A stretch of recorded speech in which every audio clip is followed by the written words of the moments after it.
Shalom. Selamat sore, salam sejahtera buat kita semua. Dan pertama-tama kami ucapkan puji syukur kepada Tuhan karena kasih dan kebaikan Tuhan. Kita seberapa yang ada pada kesempatan ini dapat berhimpun bersama di dalam kita beribadah memuliakan Tuhan. Terlebih pada kesempatan ini kita bersama-sama menggunakan waktu untuk mendengarkan firman Tuhan.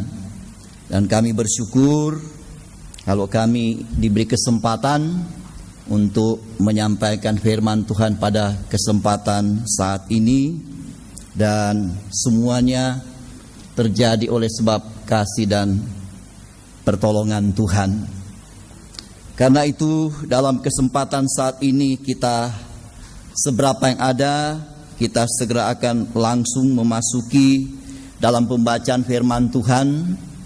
Dalam ayat-ayat yang kita yang hidup dalam pengajaran, tentu ayat ini sudah menjadi cap dalam hidup kita. Dalam setiap pemberita bahkan kita sidang jemaat. Yaitu di dalam Efesus pasal yang keempat, ayat yang ke-15 dan 16, selengkapnya mulai dari ayat yang ke-11 sampai dengan ayat yang ke-16. Tapi kita akan fokus kepada kedua ayat terakhir. Namun tidak ada salahnya kita membaca selengkapnya dari ayat-ayat tersebut. Ya, terima kasih. Dan ialah yang memberikan baik rasul-rasul maupun nabi-nabi, baik pemberita-pemberita Injil maupun gembala-gembala dan pengajar-pengajar, untuk memperlengkapi orang-orang kudus bagi pekerjaan pelayanan, bagi pembangunan tubuh Kristus, sampai kita semua telah mencapai kesatuan iman dan pengetahuan yang benar tentang anak Allah, kedewasaan penuh dan tingkat pertumbuhan yang sesuai dengan kepenuhan Kristus, sehingga kita bukan lagi anak-anak yang diombang-ambingkan oleh rupa-rupa angin pengajaran, oleh permainan palsu manusia dalam kelicikan mereka yang menyesatkan, tetapi dengan teguh berpegang kepada kebenaran di dalam kasih, kita bertumbuh di dalam segala hal ke arah Dia, Kristus yang adalah kepala. Daripadanya lah seluruh tubuh yang rapi tersusun dan diikat menjadi satu oleh pelayanan semua bagiannya, sesuai dengan kadar pekerjaan tiap-tiap anggota, menerima pertumbuhannya dan membangun dirinya dalam kasih. Puji Tuhan. Jadi intinya ayat-ayat ini adalah mengarahkan kita kepada satu wujud kehidupan, yaitu yang kita kenal dengan tubuh Kristus. Jadi arahnya begitu jelas, sudah disebutkan, apapun jabatan pelayanan sudah diarahkan untuk satu pelayanan pembangunan tubuh Kristus. Jadi apakah dia rasul, nabi, penginjil, gembala, guru, pelayan, penyembuh, dan macam-macam. Ya, ada 9 jabatan, 9 karunia, dan juga 9 pekerjaan kasih. Totalnya ada 27, bagaikan 27 kitab perjanjian baru. Jadi semua arahnya sama, membangun tubuh Kristus. Dalam ayat yang ke-15 tadi, khususnya ayat 15, tetapi dengan teguh berpegang pada kebenaran di dalam kasih, kita bertumbuh di dalam segala ke arah Dia, Kristus yang adalah kepala. Berpegang pada kebenaran di dalam kasih, kita bertumbuh. Bertumbuh artinya kita meningkat, kita berkembang, dan itu tidak berhenti, terus dan terus. Arahnya begitu jelas, begitu nyata, yaitu kepala. Itulah Kristus. Jadi kepada kita semua, begitu kita membaca ayat ini, kita sudah tahu kemana kita akan pergi. Hidup kita, ibadah kita, pelayanan kita, semua aktivitas rohani langsung terarah. Tidak diarahkan oleh siapa-siapa, oleh pendeta atau siapa, tapi firman langsung mengarahkan, begitu tepat, begitu jelas. Sehingga kondisi ini seharusnya menjadi pegangan kuat bagi kita, khususnya kita hidup dalam pengajaran. Tetapi fakta berbicara, sampai saat ini tubuh Kristus itu belum terwujud, belum jelas nyata sepenuhnya. Kalau kita membaca di dalam Matius 8 ayat 19-20, ahli Taurat mengatakan begini, "Guru, Aku akan ikut kemana saja engkau akan pergi. Kemana saja. Tapi Tuhan tidak bilang, gak usah, atau nanti kapan-kapan, atau besok, tidak. Tapi Tuhan jawab dengan diplomatis. Dan itu memerlukan pemikiran yang rohani untuk bisa menangkap apa maksud jawaban Tuhan itu. Tuhan jawab, serigala ada liangnya, burung ada sarangnya. Jadi jelas, ini sudah siap berkembang, sudah ada sarang, jadi sedang membangun kekuatan yang luar biasa. Tetapi satu hal yang belum ada adalah kepala.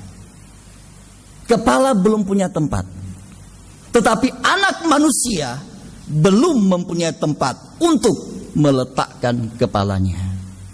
Kepala sudah ada, tubuhnya belum ada. Pertanyaannya, di mana tubuhnya? Jawabannya masih diaspora. Masih berhamburan. Masih tercerai-berai satu dengan yang lain. Ada di tempat sana, ada di tempat situ, berbeda tidak masalah, tapi tercerai-berai itu. Jari kita berbeda, tapi di tempatnya. Tubuh sudah berbeda, tercerai-berai lagi, tidak ada di tempatnya. Makanya Tuhan mengatakan tubuh itu belum ada, tapi itu tidak ditangkap oleh ahli Taurat. Kenapa? Dia menggunakan keahlinya. Oleh karena itu, ketika kita mengarahkan hidup kita kepada pembentukan tubuh, selama kita menggunakan logika, akal, pikiran manusia, pendapat, tafsiran, atau apa saja namanya, kita tidak akan pernah mencapai tujuan itu. Sehebat apapun kita, sepandai apapun kita tidak akan menjangkau wujud kesatuan itu. Jadi jangan kita coba-coba membangun tubuh itu dengan kekuatan kita. Jangan coba-coba membangun tubuh itu dengan segala kemampuan kita, apa yang kita punya. Kita tidak akan pernah mampu melakukan itu. Walaupun kita memiliki segalanya. Karena tubuh itu milik kepala. Kepala yang akan membangun itu. Pendeta, gembala, bukan. Itu cuma alat. Amin. Tuhan bilang kepada Petrus, Petrus, di atas Petra ini, di atas batu karang merah ini, aku akan membangun sidangku, jemaatku, bukan jemaatnya pendeta. Sekarang kan begitu. Oh, itu jemaatnya itu, jemaatnya itu. Kesana marah, ke situ ngamuk, karena jemaatnya pendeta. Padahal itu di bawah penggembalaan, bukan jemaat. Jemaat itu jemaat Tuhan, milik Tuhan. Jadi yang punya otoritas itu Tuhan. Kita hanya pelaksana. Itu sebabnya tubuh nggak bisa terbentuk, karena masing-masing ini menggunakan otoritasnya untuk membelenggu, sehingga satu dengan yang lain terjadi kesenjangan, gap. Lalu pertanyaan, di mana tubuhnya? Memang nggak ada. Ini kondisi yang memprihatinkan bagi kita di saat-saat kita menghadapi masa penantian Tuhan ini. Fenomena gejala yang sedang terjadi hari-hari ini semakin begitu jelas. Apa yang pernah difirmankan oleh pendahulu-pendahulu kita, hari ini semakin digenapkan. Satu demi satu semakin digenapkan. Tidak ada yang meleset, karena firman adalah ya dan amin. Semua. Dan nanti kita akan ternganga-nganga akan melihat betapa ajaibnya firman Allah itu yang tidak pernah berubah. Kita akan menyaksikan kuasa yang luar biasa. Dan ketika kuasa itu terjadi dalam hidup kita, maka dalam hidup kita hanya ada pujian dan penyembahan kepada Tuhan. Tidak ada bahasa lain. Karena memang itu akan terjadi. Oleh karena itu, ketika semua ini sedang terjadi, sementara tubuh dan kita menjadi bagian di dalamnya tidak masuk di dalam kesatuan itu, atau kita masih berjalan dengan cara-cara kita, maka bagaimana kita menghadapi kondisi ini? Apa akan kita sikapi? Bagaimana domba-domba yang Tuhan percayakan kepada gembala-gembala? Bagaimana domba-domba itu sendiri mau berpegang pada sesuatu yang pasti untuk mereka dapat memposisikan diri mereka sebagai bagian dari anggota tubuh. Kalau kita sebagai pimpinan, kita sebagai yang dipercayakan Tuhan, belum mengarahkan kepada kesatuan itu. Satu jemaat, ya iya. Puji Tuhan. Kita lihat saja dulu ayatnya. Dalam 1 Korintus pasal yang ke-1, ayat 10 sampai 13. Supaya lebih bagus kita baca saja. 1 Korintus 1, ayat 10 sampai 13. Kita membaca ayatnya. Tetapi aku menasihatkan kamu, saudara-saudara, demi nama Tuhan kita Yesus Kristus, supaya kamu seia sekata. Seia sekata. Dan jangan ada perpecahan di antara kamu. Jangan ada perpecahan. Ini benih yang membuat tubuh itu tidak bisa satu. Teruskan. Tetapi sebaliknya supaya kamu erat bersatu dan sehati sepikir.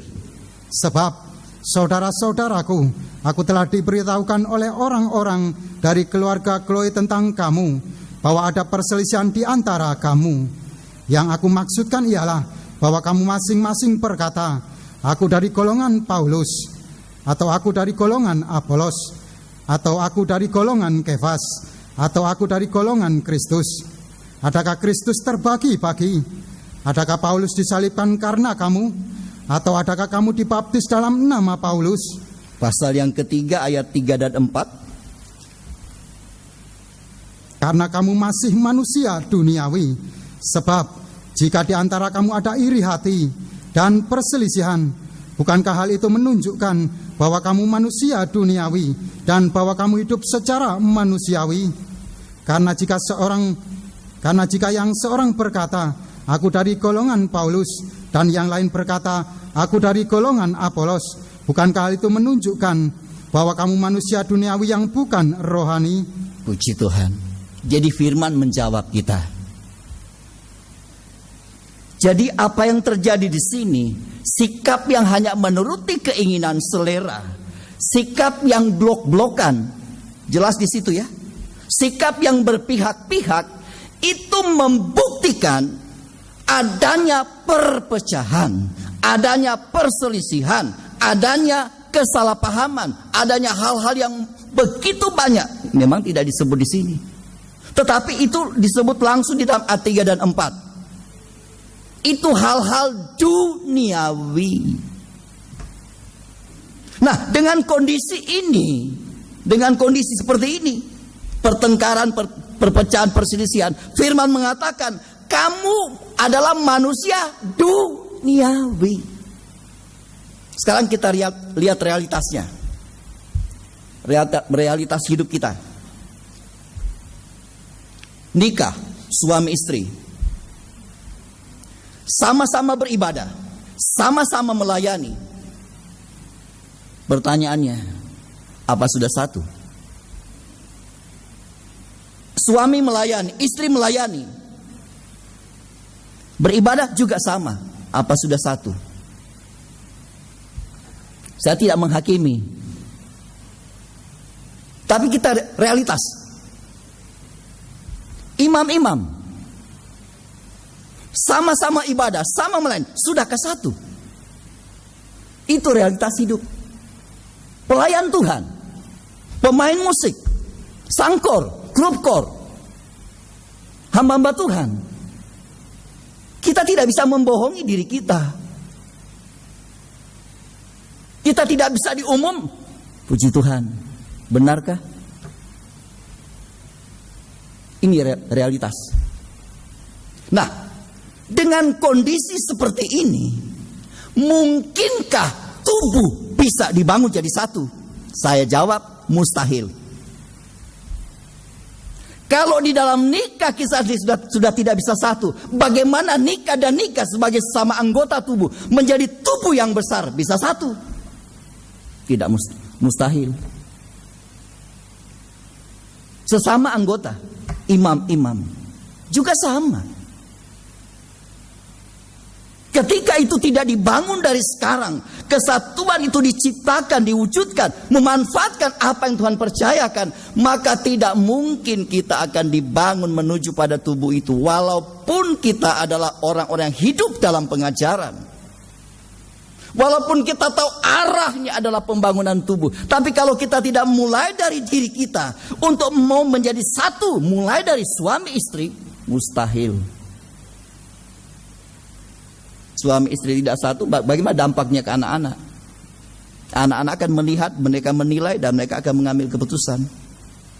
Dan sikap mereka sudah pasti. Ini kenyataan. Jadi kalau dalam hidup kita sekarang seperti ini, kemudian kita mau mengarah ke sana, sangat mustahil. Oleh karena itulah, dalam kondisi seperti ini, firman Allah memberikan solusinya. Apa solusinya? Tidak banyak. Berpeganglah pada kebenaran di dalam kasih. Pegang itu kebenaran dan kasih. Pegang. Itu dulu. Jangan mau yang heboh-heboh, hebat-hebat, tapi itu kita tidak pegang. Pegang ini bukan dilepaskan. Dipegang itu jangan dilepas. Kalau kita lepas, itu yang akhirnya kita kehilangan kebenaran. Kalau itu kita pegang, kebenaran di dalam kasih, maka otomatis itu akan membawa kita bertumbuh. Kemana? Ke arah Dia. Berapa hal? Tidak satu hal, tidak dua hal, tapi bertumbuh dalam segala hal. Jadi dalam semua aspek kehidupan, apapun itu, harus diarahkan ke arah itu. Kemana? Kristus yang adalah kepala. Ke sana. Jangan tubuh kita bawa ke arah kepala ya. Kita bawa. Oh saya ini mau dibangun jadi tubuh Kristus. Tapi mulut ngomongnya lain. Sudah ke tubuh tapi ngoceh. Merasani. Fitnah. Itu kan gak dibawa, bukan dalam segala hal. Hal-hal tertentu yang kita bawa, hal tertentu lainnya kita tidak bawa. Malah terjadi kontroversi. Lah bagaimana kita mau jadi tubuh? Ini yang Tuhan sediakan. Kita melihat sekilas dua perkara ini. Sebelum kita melihat dalam ayat yang ke-16, tatanan tubuh itu, ya, itu tatanan tubuh yang luar biasa. Tapi kita lihat dulu solusi yang Tuhan berikan untuk kita. Karena ini menjadi pegangan sehingga tatanan tubuh ini menjadi luar biasa. Seperti disebut dalam ayat 16. Berpegang pada kebenaran. Apa itu kebenaran?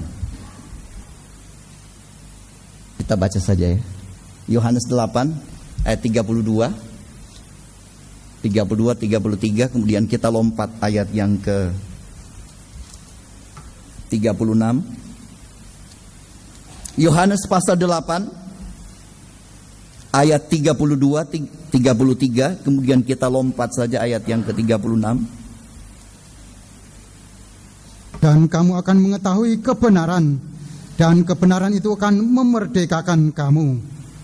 Jawab mereka, kami adalah keturunan Abraham. Ayat 31, 32, kemudian ayat 36, ayat 31 lebih dulu, kemudian 32. Maka katanya kepada orang-orang Yahudi yang percaya kepadanya, jikalau kamu tetap dalam firman-Ku, kamu benar-benar adalah murid-Ku. Dan kamu akan mengetahui kebenaran, dan kebenaran itu akan memerdekakan kamu. 36. Jadi apabila anak itu memerdekakan kamu, kamu pun benar-benar merdeka. Puji Tuhan. Berpegang pada kebenaran. Kebenaran itu memerdekakan kita. Dari apa? Dari perhambaan dosa. Sepanjang sejarah hidup manusia sudah dijajah, diperbudak oleh dosa. Sampai sekarang. Dosa ini yang merusak totalitas hidup kita. Sehingga tidak ada satu bagian yang tersisa yang baik, yang benar. Tidak ada. Begitu dalam Roma pasal 3 ayat 10. sampai ayat 18 maupun dalam Yesaya 1 ayat yang ke-6. Dari telapak kaki sampai ujung rambut tidak ada yang baik, tidak ada yang sehat, tidak ada yang benar, tidak ada yang baik. Semua telah menyeleweng, tidak berguna dan seterusnya. Itu kondisi real manusia ketika manusia dijajah oleh dosa. Dosa merusak segalanya sehingga manusia tidak punya apa-apa lagi. Dan kemudian kebenaran itu datang. Dan ketika dia datang, kuasanya melampaui segalanya. Dan kalau kita percaya itu, kebenaran itu memerdekakan kita. Lepas dari dosa. Wadahnya dosa itu apa? Ini, daging. Jadi memerdekakan kita dari dosa artinya melepaskan kita dari segala bentuk ikatan daging. Karena di dalam daging dengan semua keinginannya, inilah yang sudah menjadi penyebab manusia mengalami kehancuran demi kehancuran. Mulai dari zaman Adam dan Hawa. Di sana permulaannya. Dia melihat keinginan mata. Menarik buahnya keinginan daging. Dan dia mengamat-amat, dia perhatikan. Itu hidup jumawa. Lihat-lihat orang. Aku. Dia gak paham. Gak selevel dengan aku. Kelasnya masih begini. Itu 3 keinginan 1 Yohanes 2 ya, ayat 15-16. Itu daging. Tuhan mau memerdekakan supaya apa? Bukan semata-mata dari dosa, tapi daging ini supaya apa? Supaya dosa itu tidak mempunyai tempat. Dan kalau dia memerdekakan ayat yang ke-36, maka kita benar-benar merdeka. Tapi sekarang kan kita belum merdeka beneran. Amin. Kok nggak ada aminnya ya? Wah, amin. Kalau kita masih marah, masih jengkel, masih kecewa, masih salah paham, ya itu daging. Daging itu. Dan ketika kita, oh saya ini masih marah, masih jengkel, oh Tuhan, daging saya masih bersuara, ampuni saya. Tapi seringkali kita nggak merasa kalau kita ini daging. Kita nggak merasa loh. Karena itu firman memerdekakan. Oh saya sudah ditebus oleh Tuhan. Memang kalau kita sudah ditebus oleh Tuhan, kemudian kita sudah bebas. Dari dulu Tuhan sudah menebus. Sejak manusia jatuh dalam dosa, binatang disembelih demi siapa? Demi Adam dan Hawa. Kemudian ada korban Paskah, ada korban-korban sampai Yesus sebagai anak domba Paskah. Tapi kenapa manusia tetap berdosa? Saya sudah ditebus, tapi kenapa bikin dosa? Omongannya doang, tapi faktanya tidak. Karena itulah kenapa Tuhan mengatakan demikian melalui Rasul Paulus. Pegang itu kebenaran. Selama kita pegang, kita akan selalu nyetrum. Amin. Nah, kita seperti dices terus. Sehingga semangat melepaskan diri segala sesuatu yang tidak berkenan, itu selalu nyambung. Coba kita punya HP gak dices, mau pakai gak berguna lagi. Energi dari Tuhan masuk, itu selalu akan menyadarkan kita, mengingatkan kita, menasihatkan kita, mendidik kita, mengajar kita, dan lain sebagainya. Dan itu akan membuat kehidupan kita selalu ada kontrol, selalu ada rem, karena kebenaran itu selalu memerdekakan kita. Tidak cukup dia memerdekakan, tapi juga Yohanes 17 ayat 17 kita baca. Yohanes 17 ayat 17.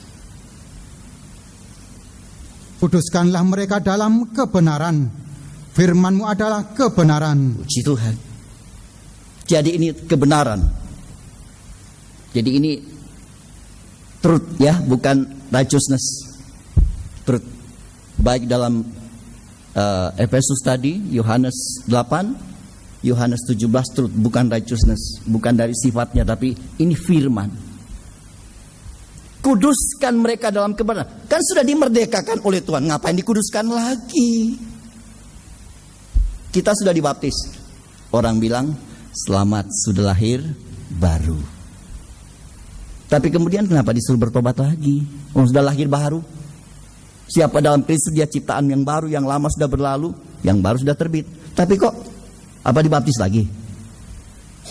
Perlu penyucian, perlu pembersihan. Jadi ketika kita dimerdekakan oleh firman, dilepaskan dari segala dosa, bukan berarti kita sudah merdeka seterusnya sampai Tuhan datang. Tidak. Sementara kita melangkah menuju ke masa Tuhan datang, kita akan menghadapi begitu banyak ancaman, begitu banyak noda-noda, abu-abu yang kotor yang dapat mengotori kehidupan kita, hati kita, perasaan, pikiran, semua kehidupan kita. Omongan orang saja bisa meracuni kita. Telinga ini nggak pakai filter, diterima langsung ngoceh di sana. Saya dengar katanya. Kamu dengar? Enggak, katanya. Hidup ini bukan katanya. Hidup ini kenyataan. Karena kita sering katanya, ini yang bikin berantem. Inilah masalah kehidupan kita. Jadi Bapak Ibu Saudara yang dikasihi oleh Tuhan, setelah kita dimerdekakan dari dosa oleh kebenaran ini, maka kita memerlukan kebenaran ini seterusnya. Untuk apa? Menyucikan, tambah disucikan, semakin disucikan sampai kita menjadi tingkat maha suci. Ini fase yang sempurna. Ini yang harus kita raih dalam kehidupan kita. Ibarat kita mandi. Saya mau mandi 1 minggu untuk 10 tahun. Bisa? Bahkan ada orang 1 hari bisa 5 kali, 6 kali mandi, gak ada puasnya. Sudah mandi, gosok lagi, kotor lagi. Mandi, gosok lagi, kotor lagi. Ini apa? Menandakan betapa hidup kita seandainya tidak ada pembersihan terus menerus, maka dosa akan melengket kembali, menempel kembali, dan dia menyusup masuk, akhirnya merusak kembali hati ini. Kalau sudah rusak, habis. Karena itulah Bapak Ibu Saudara yang dikasihi oleh Tuhan, firman Tuhan mengajar kita, pegang itu kebenaran. Artinya apa? Dengan pegang kebenaran, kita yang sudah mengalami dimerdekakan oleh dosa, kita yang akan terus hidup dalam penyucian. Itu kita pegang. Jadi ketika kita melangkah berpegang pada kebenaran, kita mengalami kemerdekaan dan penyucian yang terus berkelanjutan sampai akhirnya. Namanya kita pegang penyucian, dia akan terus bekerja. Karena fakta penyucian ini adalah kunci dari segalanya. Tanpa kesucian penuh kita tidak akan mencapai kesempurnaan. Oleh karena itu, lewat firman Tuhan ini, Tuhan mengajar kehidupan kita demi mengarah kita kepada pembangunan tubuh itu yang sempurna. Maka hal pertama yang harus kita pegang mulai dari kebenaran ini. Kita memulai hidup kita dilepaskan dari dosa karena dia merusak segalanya, dan kita pegang firman sebagai penyucian dalam hidup kita, pembersihan dari apa-apa yang masih mengotori, dibersihkan lagi. Kotor datang, dibersihkan lagi, terus menerus tiada henti sampai kita diangkat dalam kesempurnaan sampai Tuhan datang. Jadi jangan pernah mengatakan penyucian sampai pada tingkat ini selesai. Penyucian yang harus kita alami harus sampai pada Tuhan datang. Amin. Tidak akan berhenti. Jadi jangan puas kalau kita sudah disucikan sekarang, kemudian saya sudah yang terbaik. Tidak. Bukan kita yang terbaik adalah Tuhan. Yang terbaik adalah firman. Yang terbaik adalah kalau kita mau mengalami kuasa firman dalam kehidupan kita. Kemudian yang kedua, yang harus berpegang pada kebenaran di dalam kasih. Kebenaran ada di dalam kasih. Ini juga. Yang kedua adalah kasih. Apa itu kasih? Mungkin banyak ayatnya ya. 1 Korintus 13 ayat 1 sampai dengan ayat yang ke-8 dan juga ayat 13. Kalau mungkin bisa dibaca, cepat saja kita baca. 1 Korintus 13 ayat 1 sampai dengan ayat yang ke-8. Kemudian kita lompat ayat yang ke-13. Sekalipun aku dapat berkata-kata dengan semua bahasa manusia dan bahasa malaikat, tetapi jika aku tidak mempunyai kasih, aku sama dengan gong yang berkumandang dan canang yang bergemerincing. Sekalipun aku mempunyai karunia untuk bernubuat, dan aku mengetahui segala rahasia dan memiliki seluruh pengetahuan, dan sekalipun aku memiliki iman yang sempurna untuk memindahkan gunung, tetapi jika aku tidak mempunyai kasih, aku sama sekali tidak berguna. Dan sekalipun aku membagi-bagikan segala sesuatu yang ada padaku, bahkan menyerahkan tubuhku untuk dibakar, tetapi jika aku tidak mempunyai kasih, sedikit pun tidak ada faedahnya bagiku. Kasih itu sabar, kasih itu murah hati, ia tidak cemburu, ia tidak memegahkan diri dan tidak sombong, ia tidak melakukan yang tidak sopan dan tidak mencari keuntungan diri sendiri, ia tidak pemarah dan tidak menyimpan kesalahan orang lain. Ia tidak bersukacita karena ketidakadilan, tetapi karena kebenaran. Ia menutupi segala sesuatu, percaya segala sesuatu, mengharapkan segala sesuatu, sabar menanggung segala sesuatu. 8. Kasih tidak berkesudahan, nubuat akan berakhir, bahasa roh akan berhenti. Kita lompat ayat 13. Demikianlah tinggal ketiga hal ini, yaitu iman, pengharapan dan kasih, dan yang paling besar di antaranya ialah kasih. Itulah kasih. Ada 9 yang menyatakan kasih itu ialah, dan ada 9 menyatakan kasih itu tidak. Hanya kasih itu ialah, yang pertama itu tidak ada secara harfiah, tapi itu disebut dalam ayat 1-3 bahwa kasih itu adalah yang terutama. Punya iman sempurna, punya bahasa ini, punya ini, kalau tidak ada kasih, nggak ada gunanya. Jadi iman itu yang terutama. Kemudian yang terakhir ayat 13, demikianlah tinggal 3 perkara ini, iman, harap, kasih, dan yang terbesar adalah kasih. Ini juga tidak ditulis harfiahnya, tetapi ini kasih ialah kekal. Selebihnya ada di dalam ayat itu. Sementara kasih tidak ada dalam ayat semua. Tidak iri, tidak dengki, tidak menyimpan kesalahan orang lain, tidak, dan tidak. Jadi jumlahnya 18. Kalau ditambah buah roh, 27. Jadi semua itu kasih. Sekarang bagaimana kita menerjemahkan satu saja di dalam hidup kita? Kita tidak mampu. Contoh, kasih itu sabar. Sabar ya. Kalau dalam terjemahan lain mungkin dikatakan suffer long ya. Kasih itu panjang derita. Jadi sudah sabar menderita lagi seperti Yesus. Nah kita belum menderita, sudah ngamuk. Ya. Istri ngomong begini belum sampai sempat sabar beneran. Udah deh. Sakitnya tuh di sini katanya. Enggak banget tapi bingit.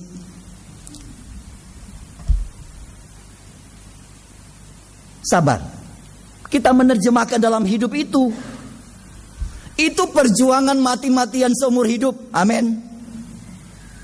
Siapa yang sudah sabar di sini? Suami, istri. Bagaimana kalau anak-anak ribut?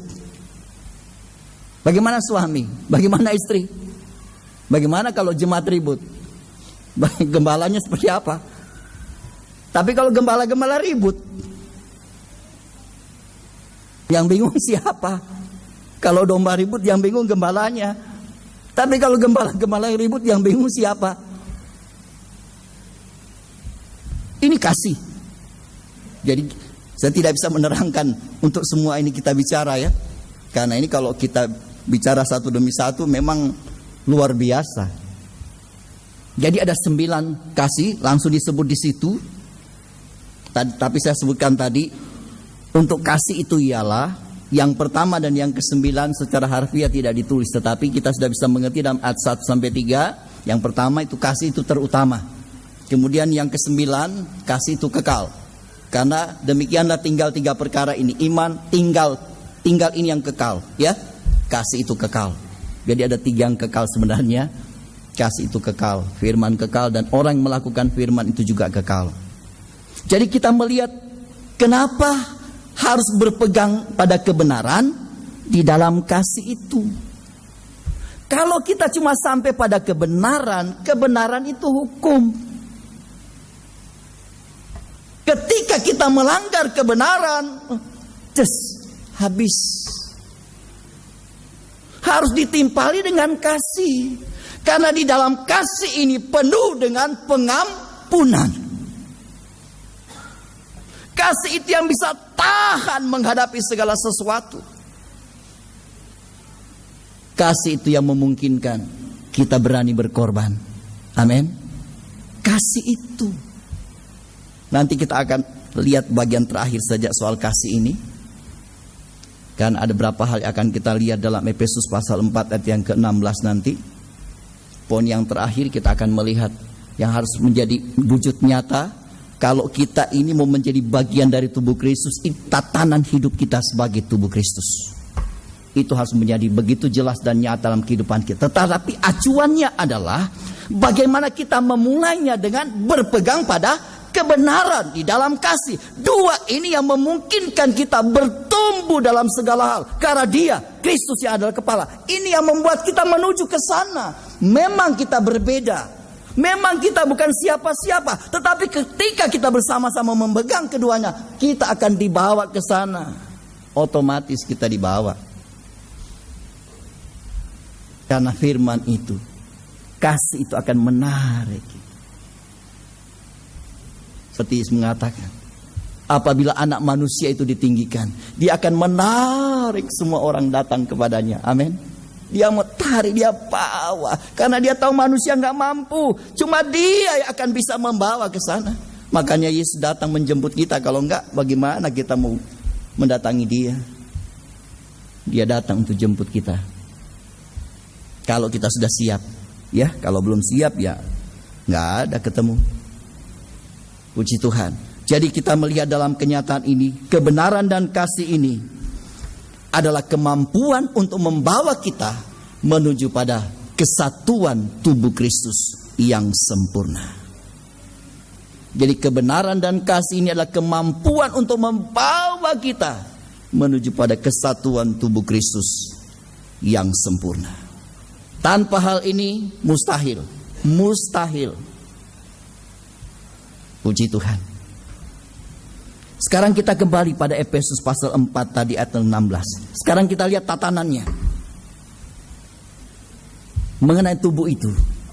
Efesus 4 kita baca lagi ayat yang ke-16. Efesus pasal 4. Daripadanya lah seluruh tubuh yang rapi tersusun dan diikat menjadi satu oleh pelayanan semua bagiannya sesuai dengan kadar pekerjaan tiap-tiap anggota, menerima pertumbuhannya dan membangun dirinya dalam kasih. Dan ini lagi endingnya kasih.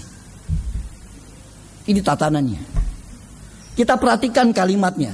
Setelah pasal ayat yang ke-15, berpegang pada kebenaran di dalam kasih, kita bertumbuh dalam segala hal karena Dia, Kristus yang adalah kepala. Kemudian dalam ayat 16, daripadanya lah, dari Dia, amin. Daripadanya baru ada tubuh. Tubuh yang mana? Tubuh yang pertama, rapi, tersusun. Mulai dari Dia. Ketika kita ke sana, maka Dia mewujudkan itu. Apa itu? Tubuh. Tubuh yang mana? Rapi, tersusun. Rapi, tersusun. Ini keunikan dari tubuh Kristus. Rapi tersusun. Apa itu rapi tersusun? Bapak Ibu sidang jemaat saudara sekalian yang dikasihi oleh Tuhan, untuk bisa rapi tersusun cuma ada satu syaratnya. Untuk bisa rapi tersusun cuma ada satu syaratnya. Syaratnya adalah taat aturan. Atau bahasa gampangnya, mau diatur. Coba isi ruangan ini, kursi mau diatur, kursi bilang aku nggak mau di situ, aku mau di luar aja. Meja nggak mau di sana, kira-kira tersusun? Tidak. Ini yang pertama, rapi tersusun. Syarat untuk menjadi rapi tersusun adalah taat aturan. Atau tadi saya bilang bahasa gampangnya, mau diatur. Yang menjadi penyebab tidak bisa tersusun rapi itu adalah karena tidak mau diatur. Tadi saya lihat musik bolak-balik latihan. Ya, bolak-balik boleh. Saya sudah pikir-pikir, seandainya yang main bass ngono, yang main bass ngene, yang situ macam-macam. Lah sampai ibadah selesai enggak mari-mari, enggak selesai-selesai. Jadi ulang lagi. Untuk apa? Supaya menjadi rapi. Karena musik itu berjalan di atas waktu untuk menciptakan harmonisasi. Ada keseimbangan satu dengan yang lain sehingga menghasilkan keindahan. Ketika latihan itu mencapai klimaks dan ditampilkan, maka dia menghasilkan keindahan, terutama bagi kemuliaan nama Tuhan. Karena mau diatur. Yang main bass mau diatur, yang main organ mau diatur, yang main piano mau diatur, yang main ini mau diatur. Ketika semua mau diatur, pasti indah. Walaupun dalam kesederhanaan. Tidak peduli kita bodoh atau seperti apa, kalau kita mau diatur, pasti rapi, pasti indah. Tapi kalau sudah tidak mau diatur, mau dia siapapun, lewat. Kita di jalanan semua ada aturan. Kalau tidak diatur, tabrakan di sana sini. Sudah diatur pun masih nabrak, apalagi nggak diatur. Jadi kita melihat untuk menuju pada pembentukan tubuh. Bapak Ibu, kita lihat di sini, apa jadinya kalau anak-anak kita tidak mau diatur? Apa keluh kesah orang tua? Aduh, pusing. Kalau anak saya yang nomor 1, kalau diomong gini mau nurut. Tapi kalau yang nomor 3, nomor berapa? Aduh, pusing. Kenapa? Sederhana, karena nggak mau diatur. Tapi ketika semua diatur, semua indah. Orang tua tidak akan merasa lelah. Yang bikin susah kan karena nggak mau diatur. Lalu bagaimana imam-imam? Pusingnya gembala karena imam-imam nggak mau diatur. Dikasih tahu begini, bikin begitu, pusing deh. Nanti kalau kena firman, wah, gembala ini sengaja cari firman ini. Gembala salah lagi.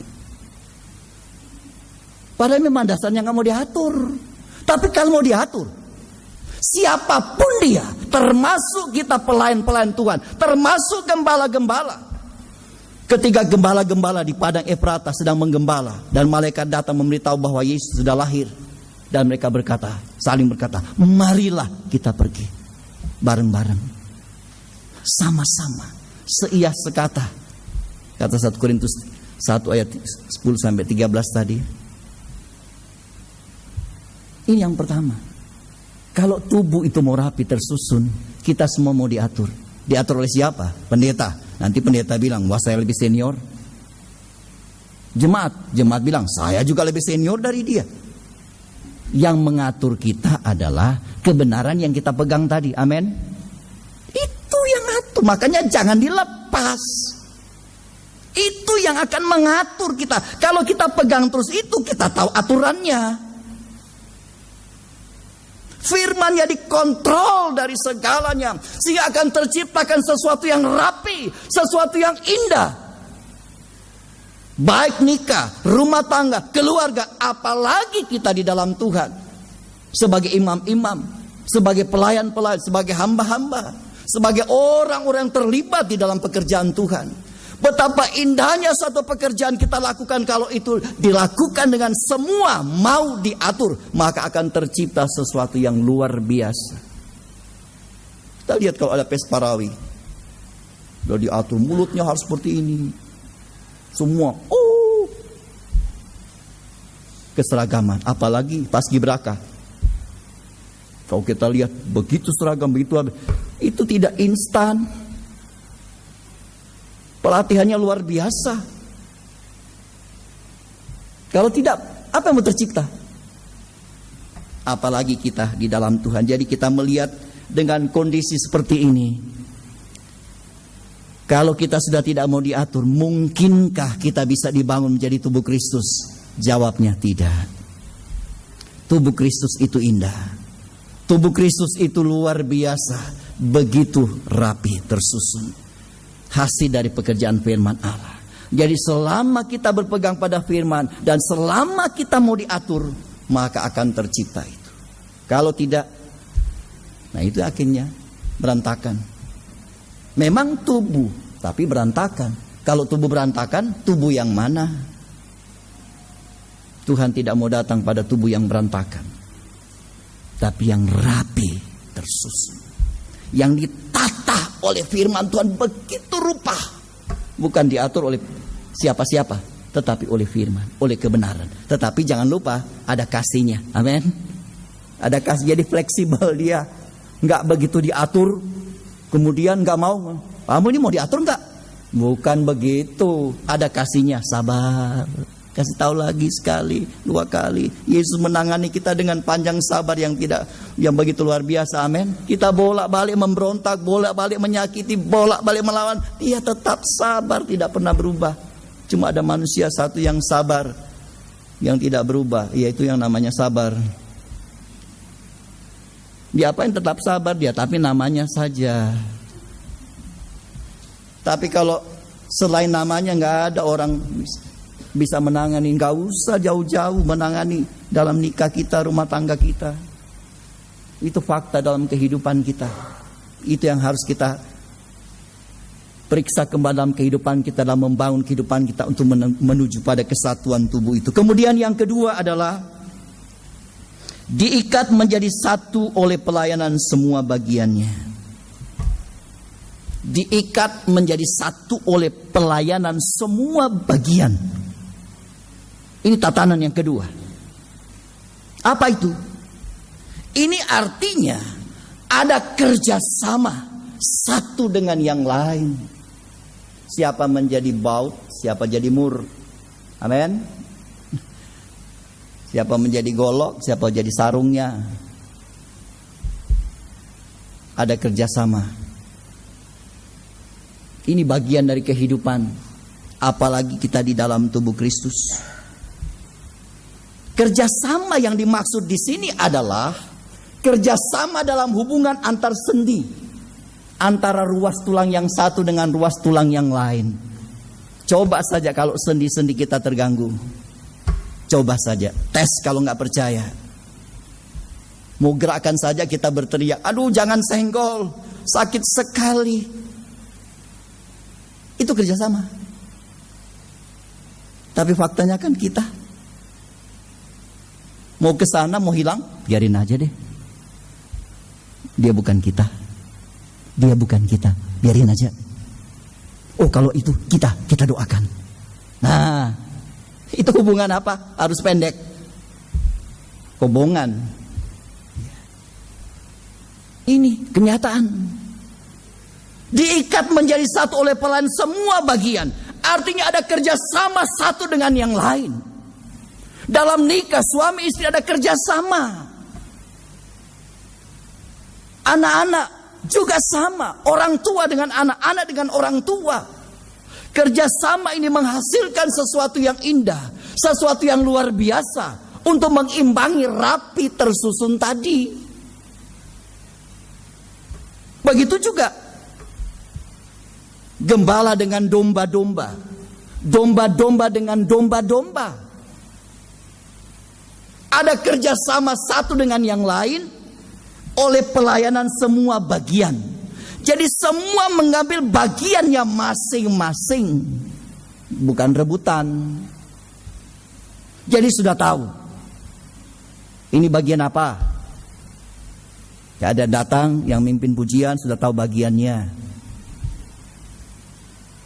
Yang mau memuji Tuhan, yang mau memainkan musik, yang menjalankan kolektor, semua sudah tahu bagiannya. Ini artinya apa? Ini artinya satu tim. Karena satu tim, dia sudah ada di posisinya. Ketika bagiannya harus bekerja, dia bekerja. Jadi, jangan ketika bagiannya nggak mau, rusak. Kalau memang nggak mau ya nggak usah. Makanya taat aturan tadi yang pertama. Orang yang mau taat aturan akan menuju bisa kerjasama satu dengan yang lain. Kerjasama ini tidak mudah. Tidak mudah. Karena manusia punya ego. Tetapi kalau kita pegang kebenaran tadi itu di dalam kasih, ini memungkinkan bahkan yang mustahil sekalipun akan menjadi tidak mustahil. Bahkan yang mungkin kita tidak mampu, kita akan mampu melakukannya. Jadi tidak ada yang nganggur, tidak ada yang tersisihkan, tidak ada yang terabaikan. Seperti lagu tadi, Allah peduli kepada siapa? Kepada semua orang. Allah tidak pilih kasih. Orang ini Allah peduli, orang ini tidak. Dia peduli ke semuanya. Siapapun orang itu, seberdosa apapun orang itu, Allah peduli. Allah tidak membeda-bedakan. Nah, seharusnya kita di dalam kerjasama tidak boleh membeda-bedakan. Karena ini begini, karena itu begitu, kemudian terjadilah perbedaan. Sehingga mungkin ini nggak bisa terima, tersinggung, salah paham. Kalau sudah seperti itu, bagaimana tubuh mau diwujudkan? Rusak. Jadi mulai dari kehidupan kita pribadi, dalam nikah kita, rumah tangga, dalam ibadah, dalam pelayanan, kerjasama ini mutlak harus terjadi. Supaya kerapihan, rapi tersusun ini tadi memang benar-benar nyata. Kalau rapi tersusun tidak ada kerjasama, mustahil. Jadi ini bekerja bersama, satu dengan yang lain. Tatanan-tatanan ini harus ada di dalam tubuh itu sendiri. Kalau tidak ada, mustahil kita menuju pada kesatuan tubuh itu. Suami mau jadi tubuh, istri mau jadi tubuh, anak menjadi tubuh, mustahil. Kalau kita tidak bisa bekerja sama satu dengan yang lain. Kemudian yang ketiga. Yang ketiga, ayat sudah kita baca tadi. Sesuai dengan kadar pekerjaan tiap-tiap anggota. Sesuai dengan kadar pekerjaan tiap-tiap anggota. Ini artinya berbuat sesuai dengan apa yang Tuhan percayakan. Berbuat sesuai dengan apa yang Tuhan percayakan. Orang sering mengatakan begini, ya itu sesuai dengan talenta masing-masing, begitu. Berbuat sesuai dengan apa yang Tuhan percayakan. Berbuat sesuai dengan apa yang Tuhan percayakan ini sama dengan dikatakan dalam Efesus pasal 4 ayat 1. Berpadanan dengan panggilan. Jadi ketika kita dipanggil, ya kita berpadanan dengan panggilan itu. Jangan kita dipanggil A, kita buat B. Itu bukan kadar pekerjaan kita, itu maunya kita. Jadi ini sesuai dengan kadar pekerjaan tiap-tiap anggota. Artinya sesuai dengan apa yang Tuhan percayakan pada kita. Kita baca lebih dulu dalam surat Korintus, 1 Korintus 12. Lengkapnya dalam ayat 14 sampai dengan ayat yang ke 21. 1 Korintus 12 ayat yang ke-14 sampai 21. Karena tubuh juga tidak terdiri dari satu anggota, tetapi atas banyak anggota. Andai kata kaki berkata, karena aku bukan tangan, aku tidak termasuk tubuh.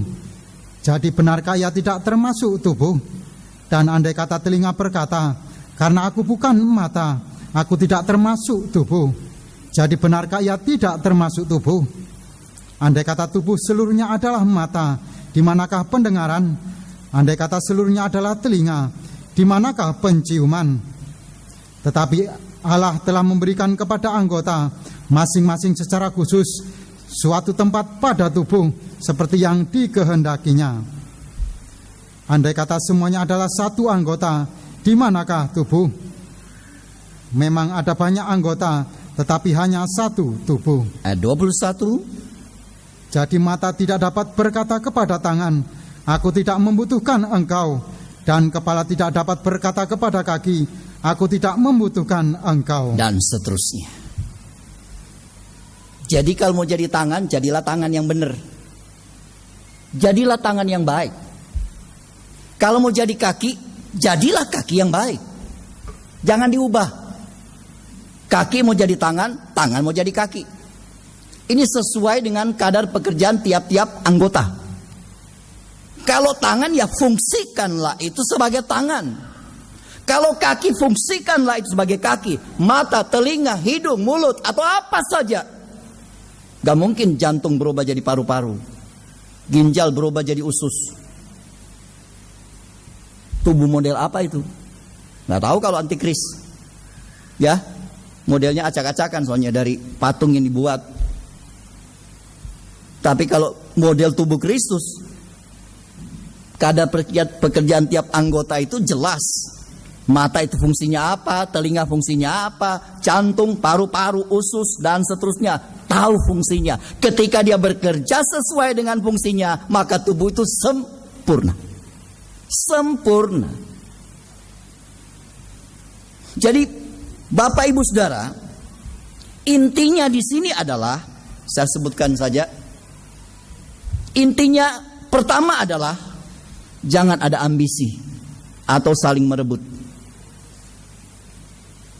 Jangan tangan mau jadi kaki, kaki mau jadi mata, kepala mau jadi hidung atau dan sebagainya.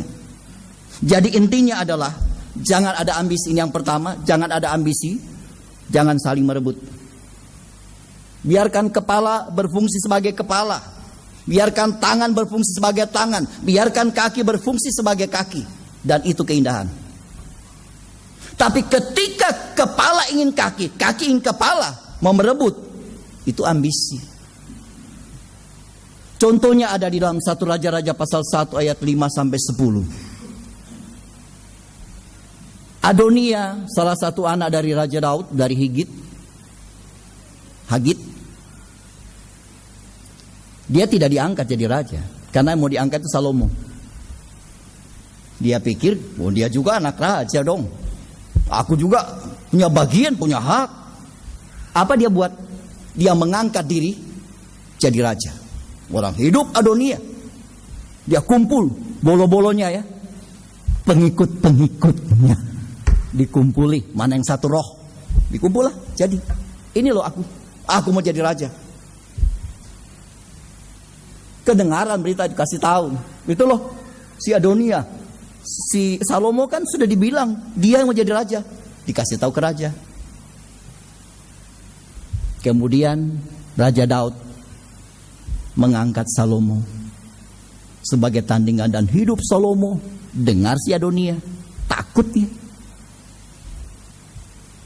Akhir bagaimana akhir hidupnya? Dalam 1 Raja-Raja 22 dia dipancung kepalanya. Kepala dan tubuh terpisah. Bukan haknya dia kok. Terlalu berambisi, keinginan menguasai, keinginan menjadi lebih, keinginan ini dan itu membuat dia salah arah. Sepertinya benar tapi salah. Beginilah roh ambisi menguasai manusia, menghalalkan segala cara, bahkan bisa atas nama Tuhan. Celaka sekali, sungguh celaka. Kita berhati-hati dengan kehidupan ini. Di dalam kita menjalani hidup di hari-hari ini, jangan sampai roh ambisi ini menguasai kehidupan kita. Kita lihat Lucifer, dia menjadi iblis gara-gara apa? Gara-gara ambisinya. Dia ingin naik ke langit, ingin menyamai Tuhan dan seterusnya.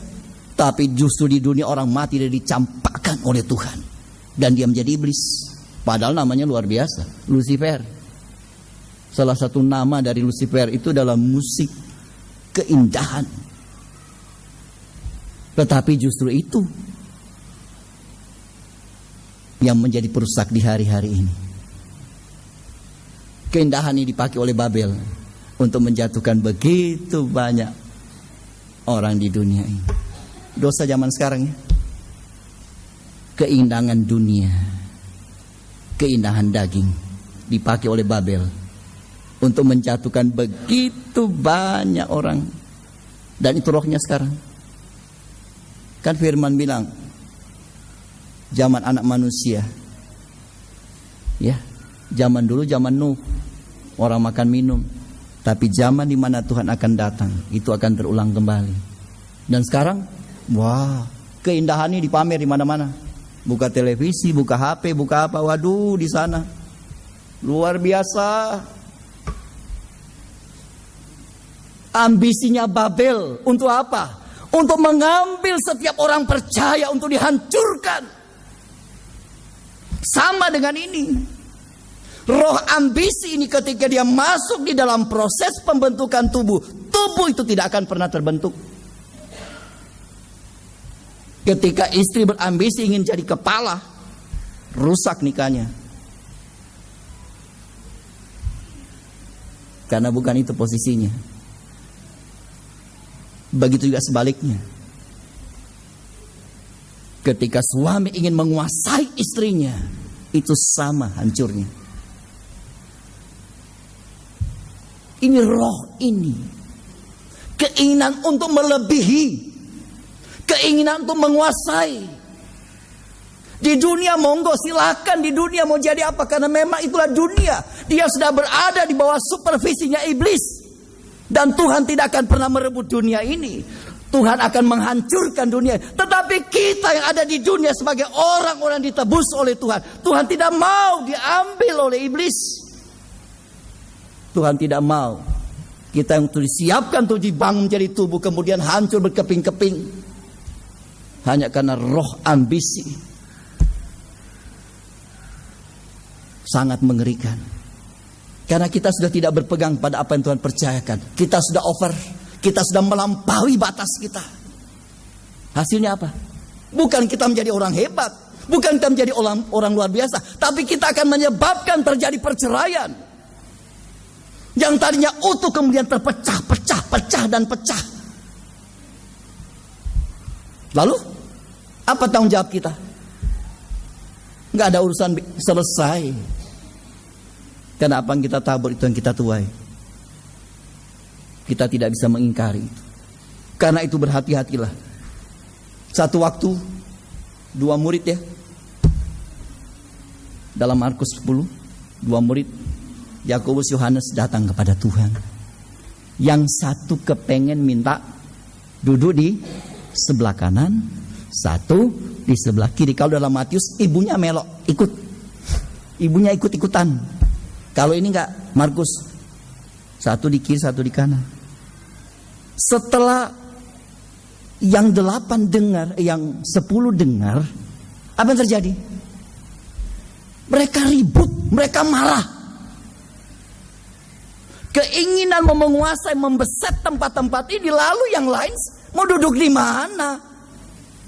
Semua punya hong, dia mau ambil di kiri. Nempelnya siapa? Nggak nempel lagi sama Tuhan. Keinginan. Baru Tuhan panggil. Karena sudah ribut, Tuhan bilang sini. Kalau kamu mau jadi yang terbesar, jadilah pelayan dulu. Kalau mau jadi yang terkemuka, jadilah hamba. Amin. Itu rumusnya. Bukan ambisi begini, bukan bertengkar begini.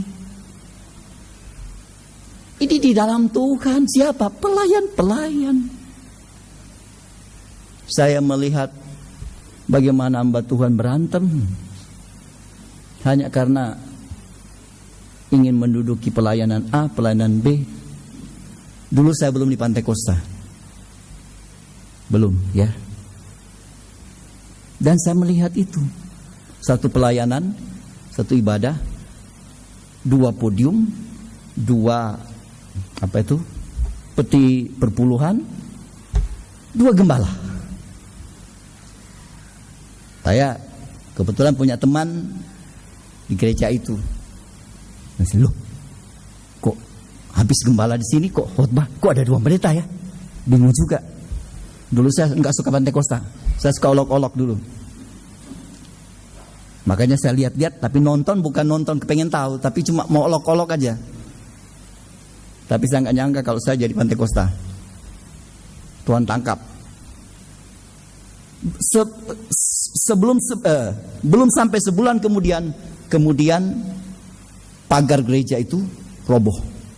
Gak ada hujan, gak ada angin, roboh.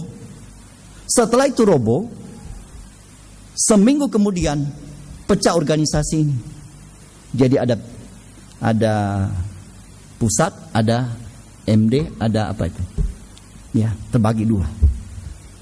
Sampai sekarang.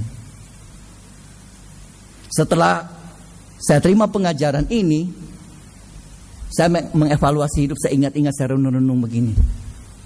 Aduh Tuhan, seandainya saya tidak dalam pengajaran, apa jadinya hidupku? Sama seperti itu. Nah, sekarang kita juga harus berhati-hati. Peganglah kebenaran di dalam kasih. Jangan pegang si A, si B, si C. Yang kita pegang adalah kebenaran di dalam firman. Biarkan kebenaran dan kasih itu membawa kita dalam satu kesatuan. Biarkan itu. Kalau kita dituntun oleh 2 hal ini, kira-kira rapi tersusun enggak? Pasti rapi, pasti. Saya amenkan itu pasti. Kenapa? Karena firman adalah ya dan amin. Kalau itu tidak rapi, itu firman berdusta. Tapi Allah tidak pernah berdusta. Itu kata Ibrani 7. Allah tidak mungkin berdusta. Apa yang dia firmankan digenapkan sempurna. Dan ini yang kita pegang. Dan saya amenkan. Karena itu saya ingin hidup dituntun oleh 2 hal ini. Supaya hati saya murni. Jujur ya. Kita manusia ini selalu ada keberpihakan. Karena kita punya cara pandang yang berbeda satu dengan yang lain. Itu jujur. Tapi saya tidak mau dibawa dengan kondisi itu. Saya mau dibawa oleh kebenaran di dalam kasih. Sehingga menghasilkan kemurnian memang tidak mudah. Tidak mudah. Itu memerlukan usaha kesungguhan. Kita berani bertaruh dengan hidup ini. Kalau tidak mustahil. Karena hidup kita masih ada kepentingan. Ini yang harus kita perjuangkan di hari-hari ini. Menuju pada kesatuan tubuh itu. Rapi tersusun. Diikat menjadi satu oleh pelayanan semua bagian. Dan yang ketiga sesuai pekerjaan tiap anggota. Itu tidak mudah. Jadi ini inti yang pertama. Jangan ada ambisi. Saling merebut. Biarkan tangan jadi tangan. Kerjalah dengan baik. Biarkan kaki jadi kaki. Berjalanlah dengan baik. Jangan mau jadi tangan. Jangan mau jadi kepala atau apa dan sebagainya. Dan yang kedua adalah intinya. Jangan ada iri hati. Atau cemburu. Ini juga merusak tubuh. Merusak keindahan. Merusak pelayanan. Kalau sudah ada iri hati dan cemburu. Kita lihat Kain dan Habel. Kain petani. Habel gembala. Dan sama-sama melayani kepada Tuhan.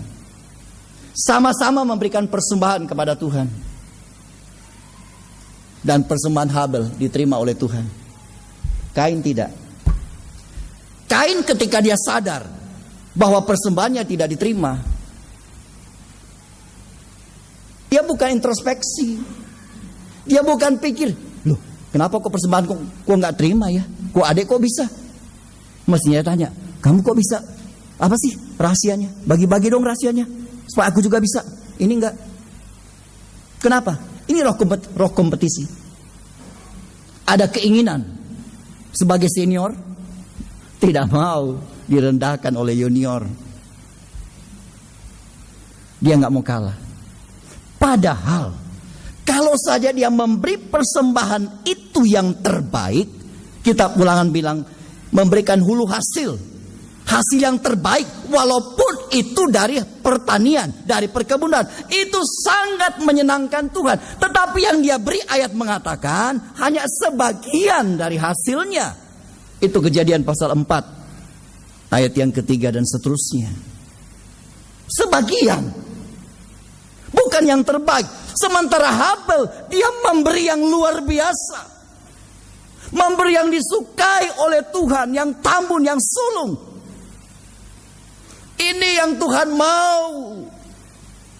Tuhan tidak ingin kita melayani dia sesuatu yang biasa, sesuatu yang sisa-sisa, sesuatu yang bekas, sesuatu yang seadanya. Tapi Tuhan ingin kita memberi yang terbaik. Yang terbaik yang bisa kita persembahkan kepada Tuhan adalah hati yang mengasihi Tuhan. Itu yang terbaik. Bukan nilai kita beri ini. Oh, saya beli yang terbaik 1 miliar. Bukan itu. Perempuan janda beri berapa? 2 peser duit. Seduit. Nilai kecil. Kalau dia pakai belanja, dia pakai debt, mati. Tapi dia beri. Dia beri bukan nilai itu, tapi hatinya. Orang lain memberi dari kelebihan. Tuhan bilang, kau lihat. Artinya apa? Tuhan fokus memeriksa setiap apa yang kita lakukan. Tidak ada yang luput dari pandangan mata Tuhan.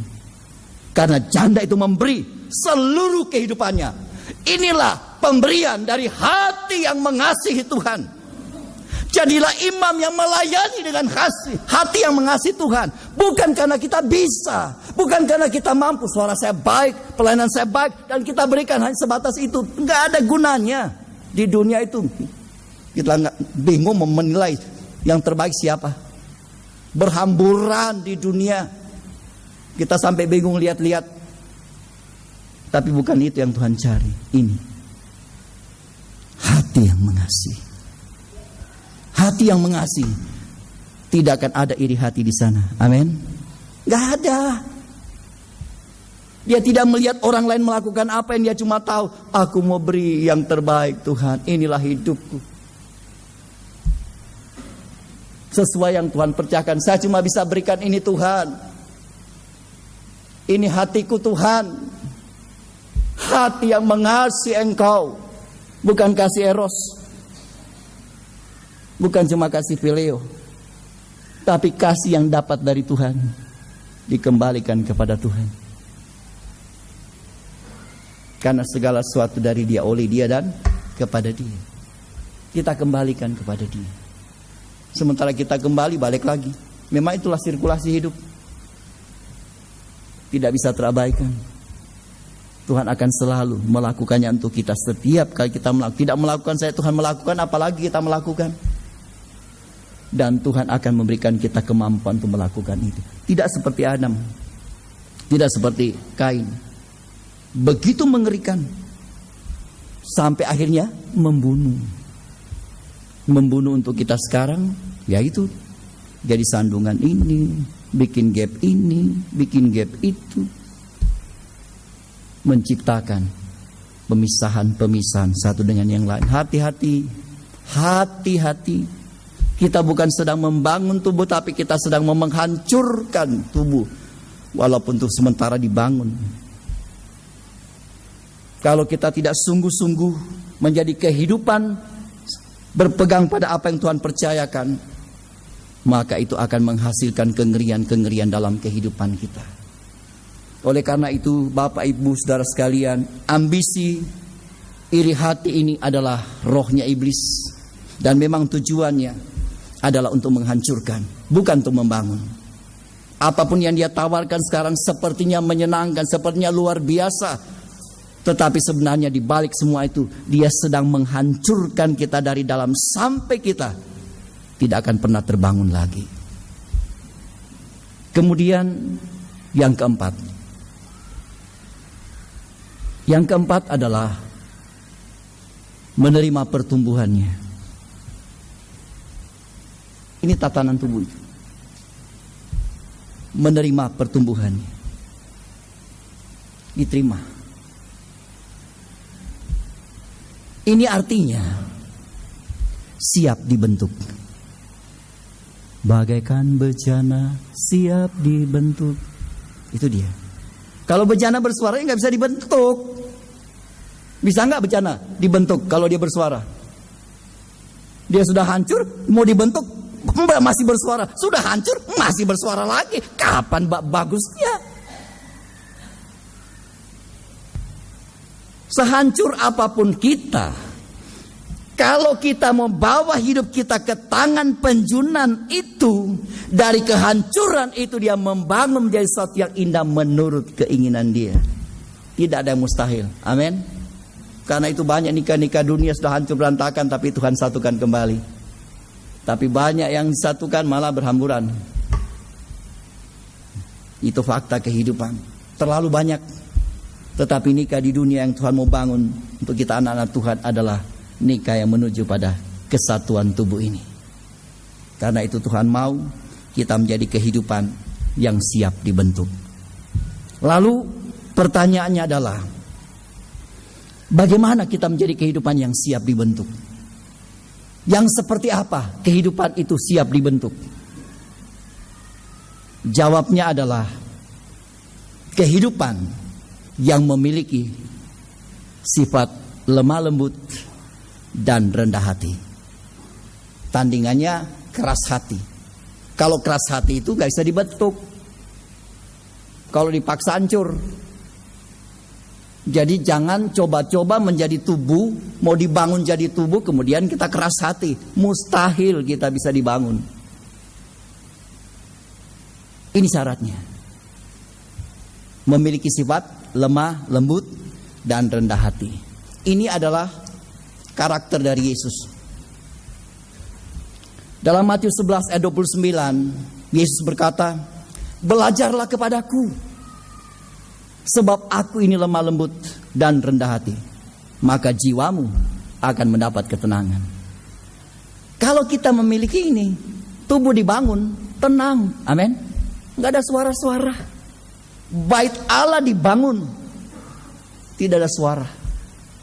Dibangun, dibikin di luar, baru disiapkan dibangun. Semua dan damai, tentram. Bukan acak-acakan, damai. Jadi disiapkan di luar dulu, baru dibawa, baru dibangun, ditata. Gak ada suara.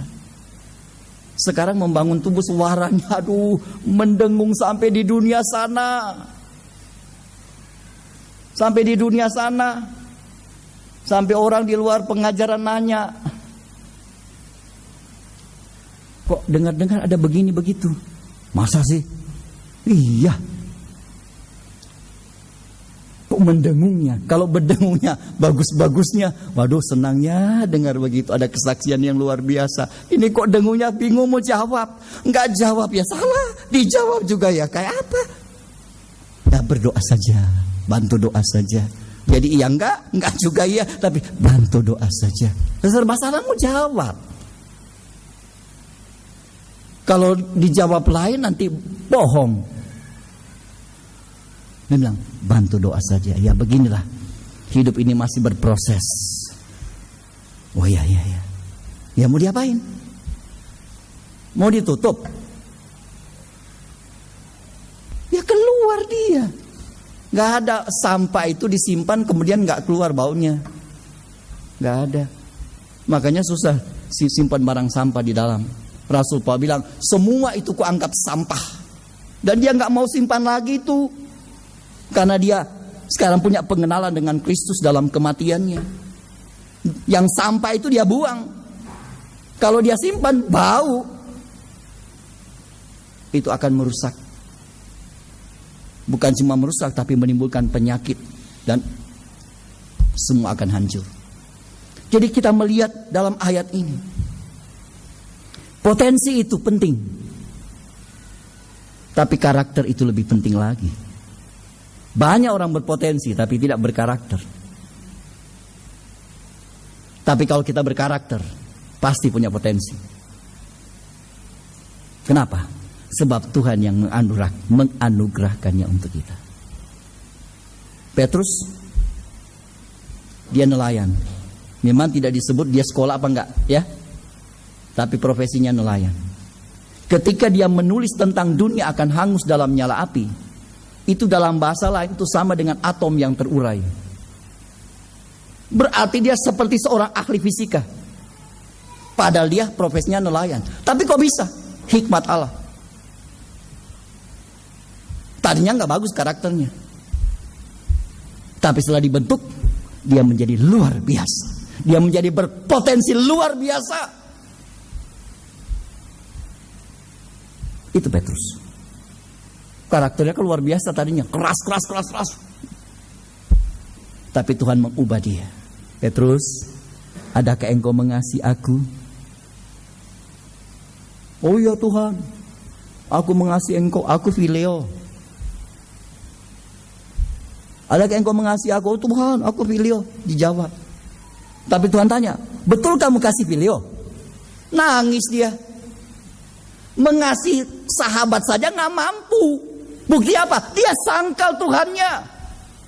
Sekalipun mati aku tidak menyangkal. Baru ditunjuk perempuan menyangkal. Aku gak tahu kamu ngomong apa, katanya. Lah ini kerasnya hati Petrus. Tuhan sudah kasih tahu. Sebelum engkau sudah menyangkal 3 kali. Tapi Petrus tetap keras hati. Tidak mau dibentuk. Akhirnya apa? Jatuh dalam penyangkalan. Jangan kita sombong-sombong. Sombong-sombong sekali kita akan jatuh. Tidak mudah untuk memiliki kelemah lembutan rendah hati. Untuk mendapatkan ini, kata Tuhan itu tadi, belajarlah kepadaku. Dari mana kita belajar? Yaitu tadi ini. Yang firman yang kita pegang dan kasih. Kita sering menyanyi, kasih pasti lemah lembut. Nah sudah tahu kan. Tapi kenapa kita nggak bisa lemah lembut? Tahu karena kita nggak pegang. Di mulut doang. Inilah tantangan buat kita semua. Dalam kehidupan kita yang ada ini. Bukan di dalam dunia dongeng. Tapi dunia nyata yang kita hadapi hari demi hari. Dalam nikah, rumah tangga, keluarga, dalam pekerjaan. Di tengah masyarakat, dalam ibadah, dalam pelayanan. Semua hal. Kita tidak bisa terhindar dari persoalan ini. Kalau kita tidak memiliki sifat karakter seperti ini. Susah. Tidak ada orang yang instan langsung sabar. Musa itu dalam Bilangan 12 ayat 3 dikatakan itu Musa adalah orang yang lembut hati dibandingkan setiap manusia yang lain.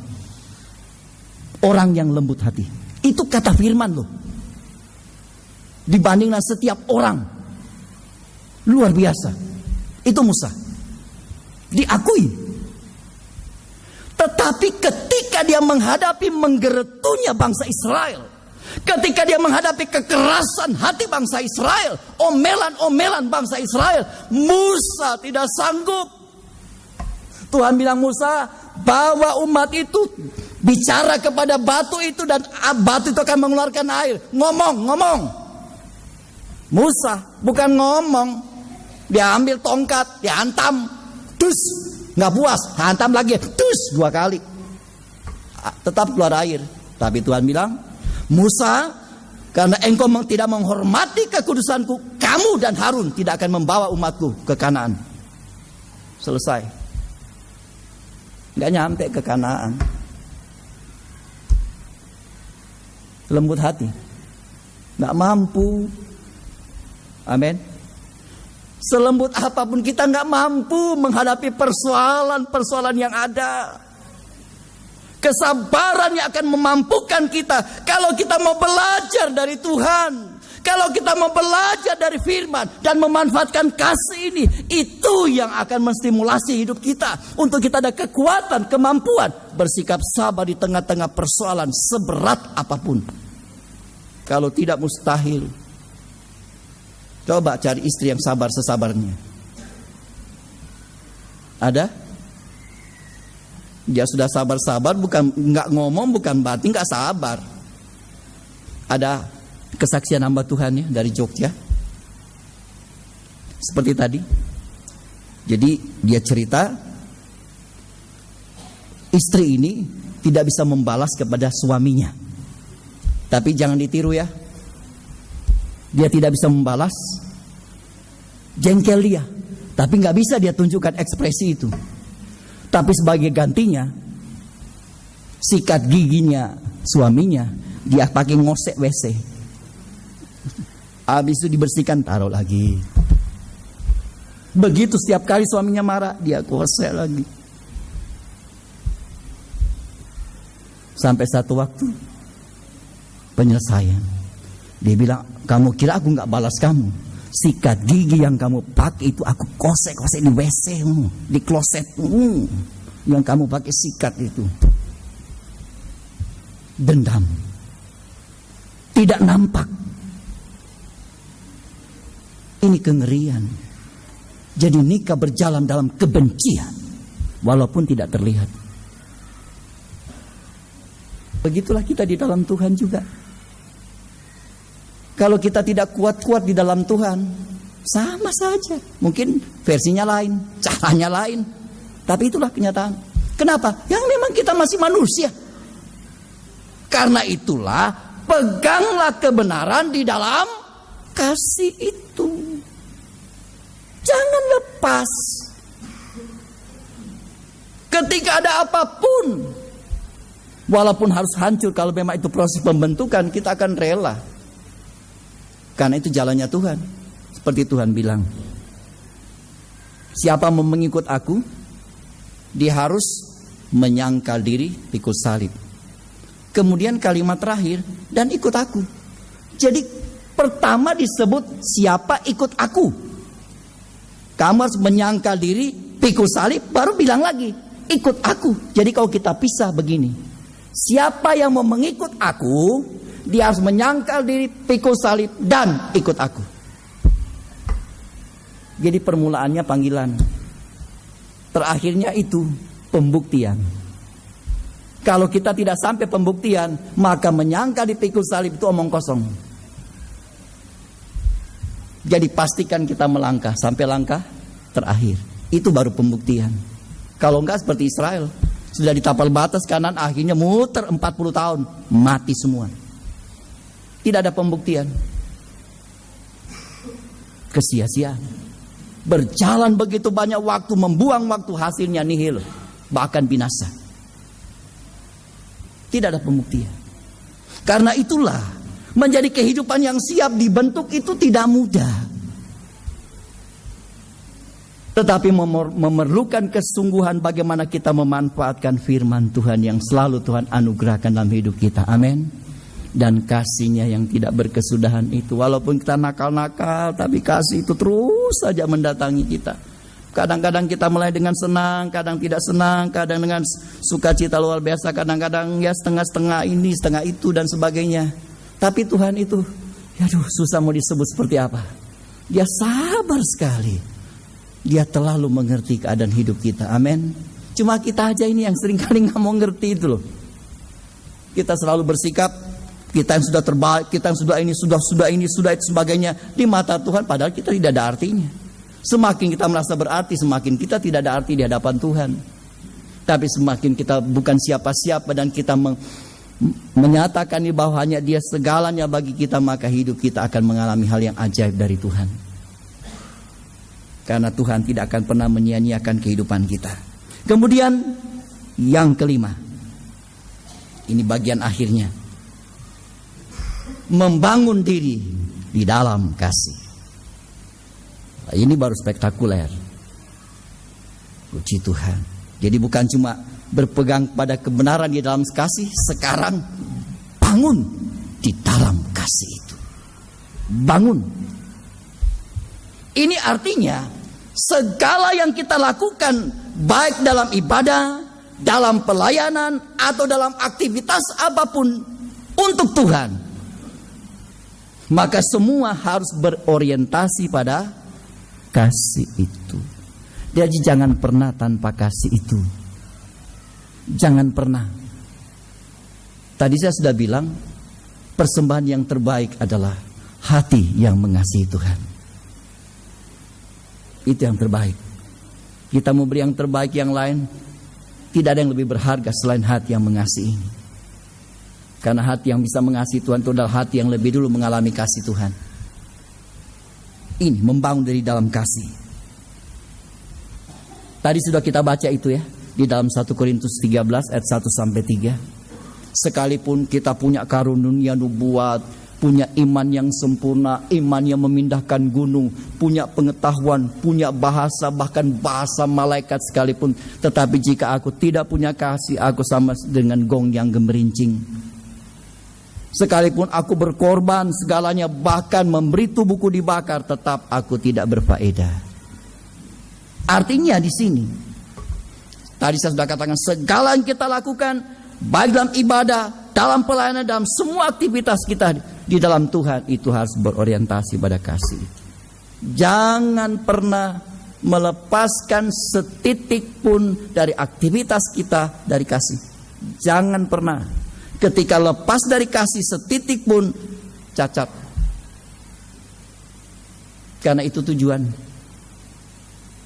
Itu intinya. Tubuh itu akan terbangun dengan sempurna. Tatanan tubuh yang akan menjadi utuh sempurna kalau dia sudah dilingkari oleh kasih itu. Karena kasih itu adalah inti dari segalanya.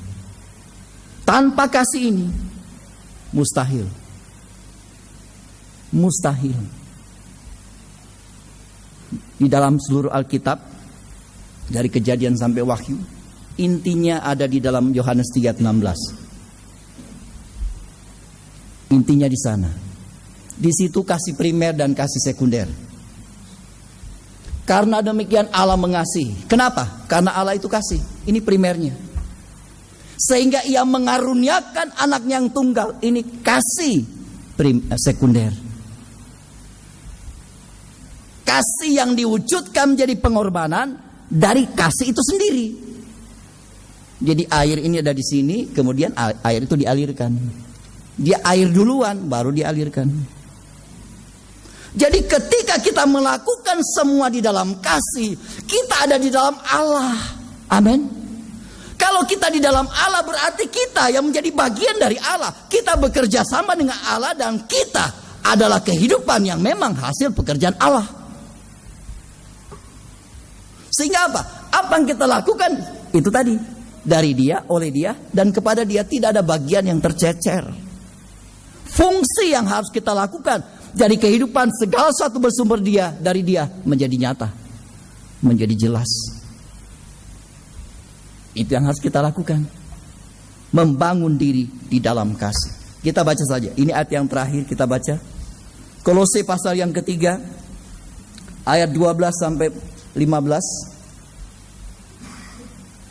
Kolose 2 ayat yang Kolose 3 ayat yang ke-12 sampai 15. Kalau kita sudah membangun di dalam kasih, kita lihat praktek kasih itu ya.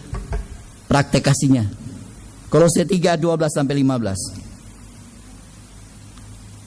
Karena itu sebagai orang-orang pilihan Allah yang dikuduskan dan dikasihinya, ini dia. Kenakanlah belas kasihan. Itu kenakan artinya dipakai ya, dikenakan, dipakai seperti kenakan jas, pakai jas. Nah, dipakai jadi pakaian ya. Terus kenakan belas kasihan. 1, kemurahan. 2, kerendah hati. 3, kelemah lembutan. 4, dan kesabaran. 5, sabarlah kamu seorang terhadap yang lain, dan ampunilah seorang akan yang lain. Ini yang ke-6, sabar dan saling mengampuni. Apabila seorang menaruh dendam terhadap yang lain, sama seperti Tuhan telah mengampuni kamu, kamu perbuat jugalah demikian. Dan ini yang ke-7. Dan di atas semuanya itu, kenakanlah kasih sebagai pengikat yang mempersatukan dan menyempurnakan. Kalau ini lengkap, baru ayat 15. Hendaklah damai sejahtera Kristus memerintah dalam hatimu, karena untuk itulah kamu telah dipanggil menjadi satu tubuh, dan bersyukurlah. Praise, pujilah Tuhan. Tubuh dibangun dalam damai. Kalau damai sejahtera sudah memerintah hati, semua oke. Amin. Semua oke. 7 hal disebut. Yang ke-7 juga kasih. Jadi kita bicara di dalam kasih, di dalam kasih, di dalam kasih. Jadi inti dari segalanya adalah kasih itu sendiri.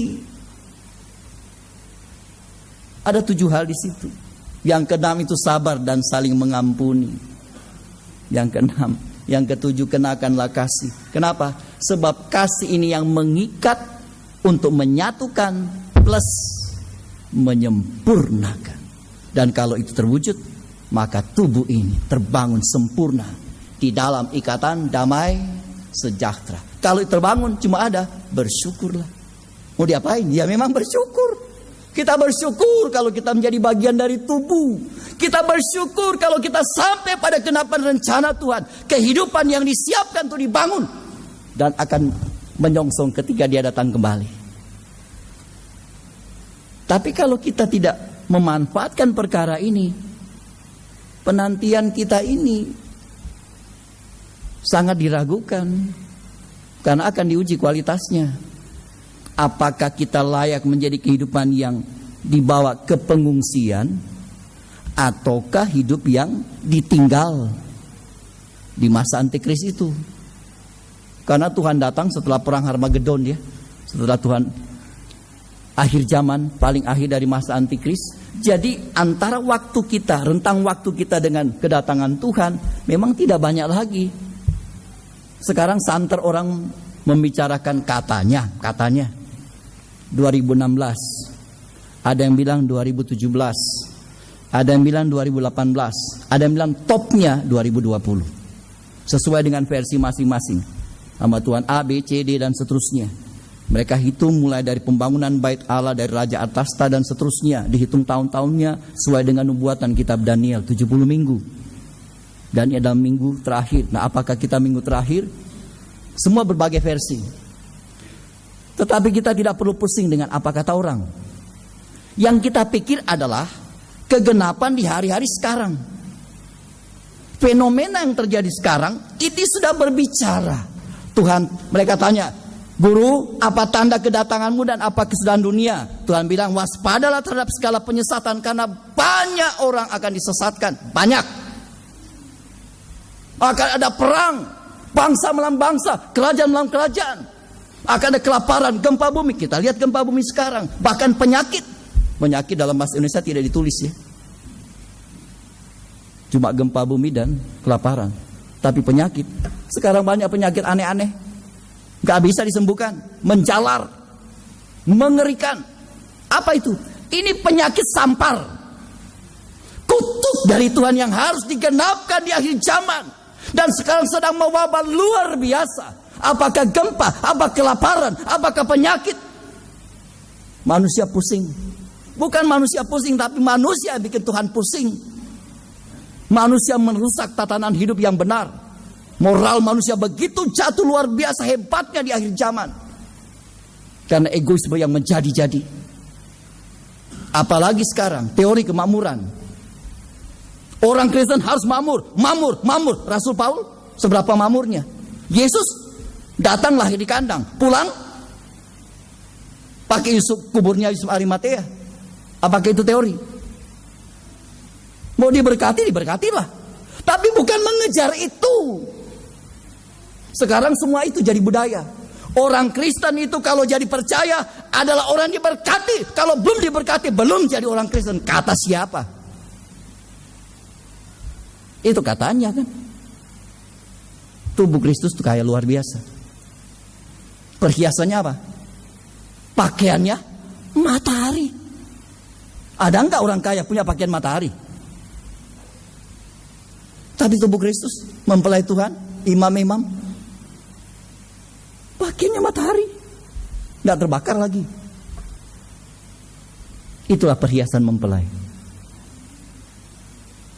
9 kasih iya, 9 kasih tidak ditambah dengan buah roh, itu adalah pakaian perhiasan mempelai. Keindahan sang mempelai, itulah yang membuat mempelai pria sangat mengasihi mempelai wanita. Makanya kita harus pakai itu, firman bilang, kenakan itu. Itu penampilan sempurna untuk kita bisa menyatu dengan dia. Sama dengan mempelai mau menikah, di make up, diatur, dibikin rapi, kondenya miring kanan, miring kiri, atau dikasih apain. Diatur, ditata. Jangan nyangkut sana, kondenya menceng, gak jadi. Di dalam Tuhan, di dunia masih bisa diatur, tapi dalam Tuhan ketika mau ketemu itu bengkok, gak ada harapan. Waktu sekarang adalah kita membangun. Ini fenomena. Kondisi yang terjadi hari-hari kita ini adalah penggenapan semuanya. Tetapi juga begitu jelas tubuh sedang dibangun. Amin. Begitu jelas. Hanya masalahnya kemana kita mau pergi. Itu saja. Kalau kita mau pergi dengan berpegang pada kebenaran dalam kasih, kita akan sampai di tujuan.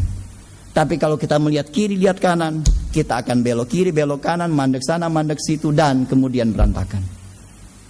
Oleh karena itu, Bapak Ibu sidang jemaat saudara sekalian yang dikasihi oleh Tuhan, dalam persiapan kita menyongsong kedatangan Tuhan yang kedua kali, ketika kita sedang dalam gencar-gencarnya membangun tubuh Kristus, adalah kita menyediakan kehidupan kita yang sesungguhnya. Bukan dibangun oleh siapa-siapa, tetapi bagaimana kita sendiri membangun kehidupan kita berdasarkan firman yang kita miliki dalam hidup. Kemandirian itu perlu untuk terciptanya keseimbangan dan kebersamaan satu dengan yang lain. Tanpa ada intervensi, tetapi semua dikendalikan. Karena Dia yang punya otoritas. Dia yang sanggup mengerjakan segalanya dalam kehidupan kita. Kalau kita sudah tidak tunduk pada otoritas Tuhan, tidak tunduk pada firman, dan berpegang pada kebenaran, kasih itu, maka hidup kita akan salah tujuan. Karena itulah Dia yang sudah memberikan baik rasul-rasul, nabi, penginjil, guru, gembala, guru, untuk memperlengkapi orang-orang kudus bagi satu pelayanan, bagi pembangunan tubuh Kristus. Sampai kita semua mencapai satu kesatuan iman. Itu dia, satu pengajaran. Pengetahuan yang benar tentang anak Allah. Sekarang kita sudah tahu. Dia bukan cuma Allah pembaptis roh. Dia bukan cuma Allah, tapi Dia adalah mempelai laki-laki surga. Dia raja di atas segala raja, Tuhan di atas segala Tuhan, Dia imam besar, dan Dia adalah mempelai laki-laki surga. Kedewasaan penuh, ini proses yang dibangun. Orang dewasa, orang yang memiliki kebijaksanaan, mampu memberikan pertimbangan, mampu memahami apa yang benar, apa yang salah, apa yang harus dilakukan, apa yang tidak, dan tingkat pertumbuhan yang sesuai dengan kepenuhan Kristus. Jadi Kristus itu kepala, adalah ukuran dari segalanya. Jadi menuju pada kesatuan itu adalah kita kembali diatur oleh firman Tuhan. Puji Tuhan, demikianlah berkat Tuhan untuk kita pada kesempatan malam hari ini. Tuhan memberkati kita semua, dan saya undang kita untuk bangkit berdiri. Kita menyanyikan kor pujian tadi lagi, Bapa Engkau sungguh baik.